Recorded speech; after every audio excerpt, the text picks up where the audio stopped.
Hello. Hi there, baby.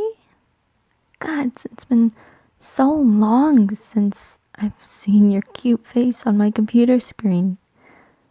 I'm so glad that after what feels like weeks of nonstop work and family, studying, or just life in general, we're able to have a Skype call and just catch up with each other. I've missed you so much, you have no idea. Of course I mean it. The texts? Oh, you mean the text messages you sent me earlier today? Oh, God, I'm sorry, baby. Work has honestly just been so crazy that I've barely been able to pick up my phone, let alone text you or anybody in general. When I tell you that we could probably consider our company to be understaffed because of the amount of people who have called in sick for the flu, I think we could actually do that. I'm not even joking. There has been at least 10 people who called out of work so far, and they still haven't returned. I mean, they had doctor's notes, but at the end of the day, they weren't here. And I have been picking up on their slack, unfortunately. But hey, I mean, it's more hours, right? What's wrong? I know, I'm sorry. I know I could have just sent you a text to say that I was busy. And I was going to, but I don't know. Busy work schedule is never a good enough excuse to forget to text the love of my life. So I apologize. Okay? I promise I will work on texting you back better. Even if I'm at work. I'll send a quick little, I'm at work and it's hectic or something like that. And hopefully it'll, put your worries aside when it comes to wondering how I am, where I am, what I'm doing, how busy I am, which unfortunately has been quite a lot lately. But good news, after tomorrow, the boss said that I could take a few days off and it would be fine because some people are finally starting to come back.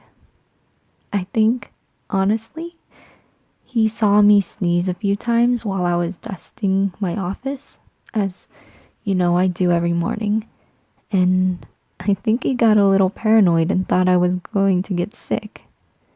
And God forbid that the most loyal, hardworking person on his staff gets sick. So of course he said I should take a few days off to make sure that it doesn't happen. I'm only a little conceited, baby. Come on. But I earned it. I know, I'm just being silly now. What were we talking about? Oh, right. Oh, baby, I'm sorry that this long distance thing is starting to get to you a little bit.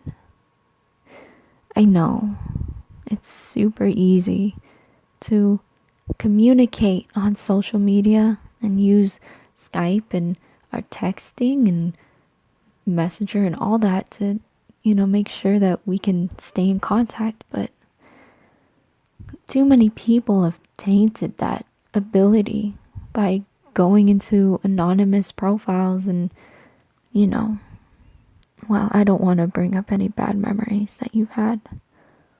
But remember, I'm not them. I've met you a few times. Remember? And I haven't done anything to make you think otherwise. If I have, and it's caused some sort of bad memory to sprout up and have you start wondering things like this, please tell me. because I don't want to put you in a position where you start to question my love and my loyalty to you. Whether it's something I said or did, talk to me about it.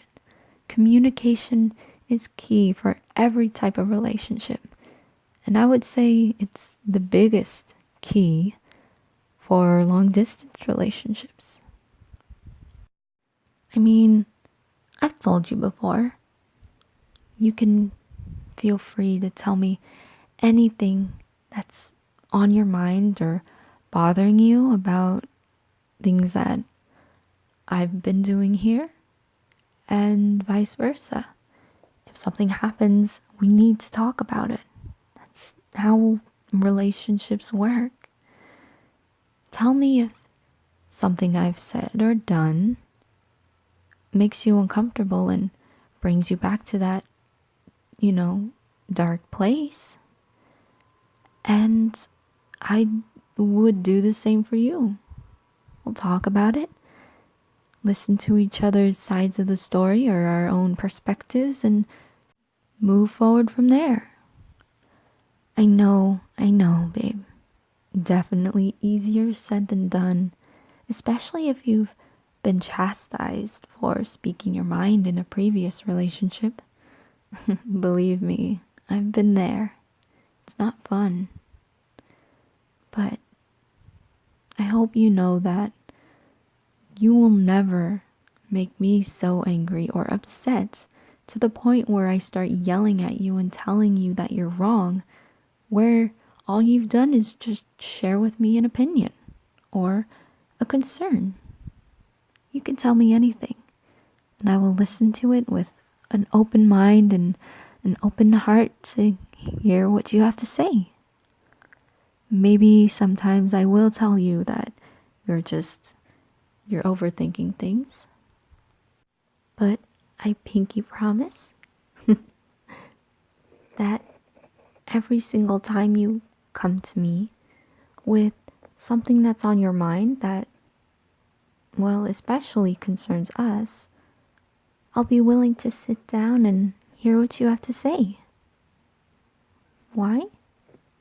Well, other than the obvious I love you answer, if you want some specifics, your smile brightens up my day.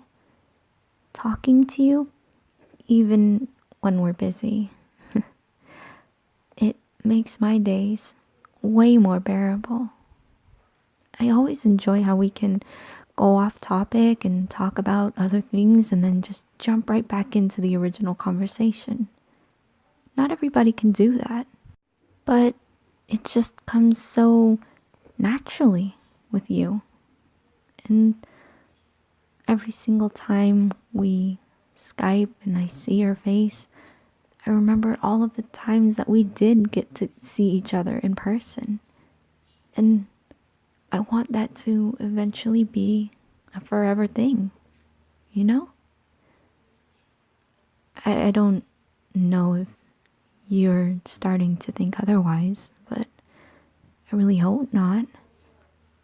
I just want you to see that I'm not everybody else. Not even close to the people that you have been with. And while I hope that up to this point I have proved this to you, I want you to let me continue to prove the fact that I really genuinely, absolutely care for you and love you. And I know it's kind of hard to see it right now. It's hard to really express it just through words, considering the distance.